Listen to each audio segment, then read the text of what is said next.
Assalamualaikum warahmatullahi wabarakatuh. Saya Andina Deli Putri, perwakilan dari kelompok 7, akan membacakan hasil diskusi kami tentang Self-Care Deficit Theory of Nursing. Dorita Orem adalah salah seorang teoritis keperawatan terkemuka di Amerika. Dorita Orem lahir di Baltimore, Maryland di tahun 1914. Ia memperoleh gelar sarjana keperawatan pada tahun 1939 dan master keperawatan pada tahun 1945 dan menerima gelar doktor pada tahun 1976. Model konsep menurut Dorota Orem yang dikenal dengan model self-care memberikan pengertian jelas bahwa bentuk pelayanan keperawatan dipandang dari suatu pelaksanaan kegiatan dapat dilakukan individu dalam memenuhi kebutuhan dasar dengan tujuan mempertahankan kehidupan, kesehatan, kesejahteraan sesuai dengan keadaan sehat dan sakit. Ia pertama kali mempublikasikan ide-idenya dalam keperawatan konsep praktik pada tahun 1971, yang kedua pada tahun 1980, dan yang terakhir pada tahun 1995. Teori sistem keperawatan Orem ada 3. Yang pertama yaitu perawatan diri atau self-care. Self-care menurut Orem ialah kegiatan memenuhi kebutuhan dalam mempertahankan kehidupan, kesehatan, dan kesejahteraan individu baik dalam keadaan sehat maupun sakit yang dilakukan oleh individu itu sendiri.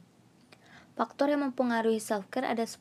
Yang pertama yaitu usia, yang kedua jenis kelamin, ketiga status perkembangan, keempat status kesehatan, yang kelima sosiokultural, yang keenam sistem pelayanan kesehatan, yang ketujuh sistem keluarga, yang kedelapan pola hidup, yang kesembilan lingkungan, dan yang kesepuluh ketersediaan sumber.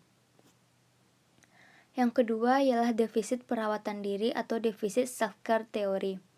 Teori self-care defisit merupakan hal utama dari teori general keperawatan menurut Orem. Dalam teori ini, keperawatan diberikan jika seorang dewasa atau pada kasus ketergantungan tidak mampu atau terbatas dalam melakukan self-care secara efektif.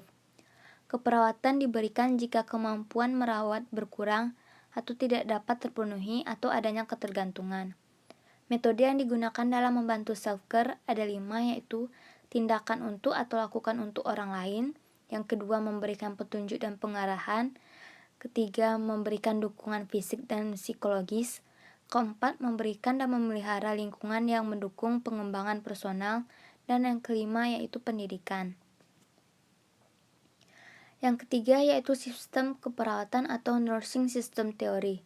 Nursing system didesain oleh perawat didasarkan pada kebutuhan self-care dan kemampuan pasien melakukan self-care.